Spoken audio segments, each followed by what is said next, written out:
કમોસમી વરસાદ ખાબકી રહ્યો છે, જેની સીધી અસર ખેડૂતોના પાક પર પણ પડી રહી છે। કમોસમી વરસાદના લીધે ખેડૂતોના ઊભા પાકને વારંવાર નુકસાન થઈ રહ્યું છે અને જેથી ખેડૂતો દ્વારા પાકનો સર્વે કરી વળતરની માંગ કરવામાં આવી રહી છે।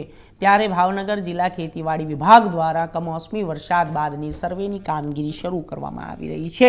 આ કામગીરી માટે 80 ટીમ બનાવવામાં આવી છે। જો કે કયા પાકનું કેટલું વળતર અને ક્યાં કેટલું નુકસાન થયું છે તે સર્વે બાદ જાણવા મળશે। રાજ્ય સહિત ભાવનગર જિલ્લામાં કમોસમી વરસાદના લીધે ભર ઉનાળે ખેતરોમાં પાણી ભરાયા છે, જેના લીધે ખેડૂતોના બગાયતી સહિત અન્ય પાકોને નુકસાન થયું છે। વરસાદી પાણીના લીધે કેરી, લીંબુ, કેળ સહિતના પાકો ખરી પડ્યા છે। સમગ્ર જિલ્લાના ગ્રામ્ય પંથકમાં SDRFના નિયમ મુજબ દરેક તાલુકા વિકાસ અધિકારીઓને સર્વે માટેની કામગીરી સોંપવામાં આવી છે।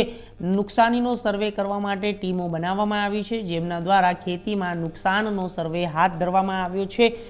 ભાવનગર જિલ્લાના 10 તાલુકામાં કમોસમી વરસાદથી પહોંચેલા વ્યાપક નુકસાનોનો સર્વે હાથ ધરવામાં આવ્યો છે।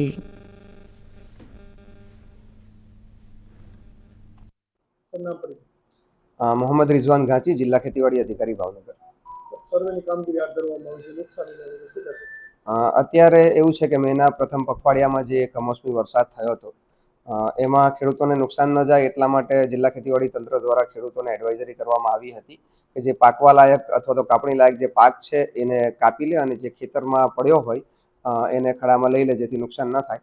આમ છતાં જે માવઠાનો વરસાદ છે એના કારણે કેટલાક તાલુકાઓમાં નુકસાનીના સમાચાર છે પાકમાં, તો એના માટે તાલુકા કક્ષાએ તંત્રને સૂચના આપી છે અને એમના દ્વારા ટીમની રચના કરીને સર્વેની કામગીરી શરૂ કરાવવામાં આવી છે। જે તાલુકાઓમાં આ ટીમ છે તે કાર્યવાહી કરવા છે?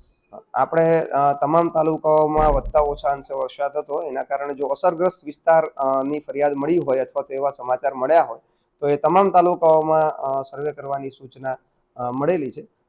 ખાસ કરીને મહુવા અને તળાજા ને એ તાલુકો છે તો ત્યાં થોડી વધારે ફરિયાદ હતી, કેમ કે ત્યાં વધારે વરસાદ હતો અને વાવેતર વિસ્તાર પણ ત્યાં વધારે હોય છે, તો ત્યાં અત્યારે અને મોટે ભાગે બધા તાલુકાઓમાં સર્વેની કામગીરી શરૂ છે અથવા તો પૂરી થવામાં છે। કેવા કેવા પ્રકારના પાક છે નુકસાન? ઉનાળુ પાકમાં અત્યારે વાત કરીએ તો ભાવનગર જિલ્લામાં જે વાવેતર વિસ્તાર છે એમાં મુખ્ય જે ફિલ્ડ પાક છે એમાં બાજરી છે, તલ છે અને ડુંગળીનું વાવેતર વિસ્તાર છે કે જેમાં નુકસાન થવાની સંભાવના હતી। જે સરકારશ્રીના નીતિ નિયમો છે એ મુજબ જે સ્થાનિક તંત્ર દ્વારા જે ટીમની રચના કરવામાં આવી છે એમના દ્વારા સર્વે કરવામાં આવે છે અને જો અસરગ્રસ્ત વિસ્તાર હોય તો અસરગ્રસ્ત વિસ્તારની મુલાકાત લઈને પાકમાં કેટલા ટકાની નુકસાની છે, અને સરકારશ્રીનો નિયમ છે કે 33% વધારે નુકસાની હોય તો તેમને પછી એનો અલગથી અમે સરકારશ્રીમાં રિપોર્ટ કરતા હોઈએ છીએ।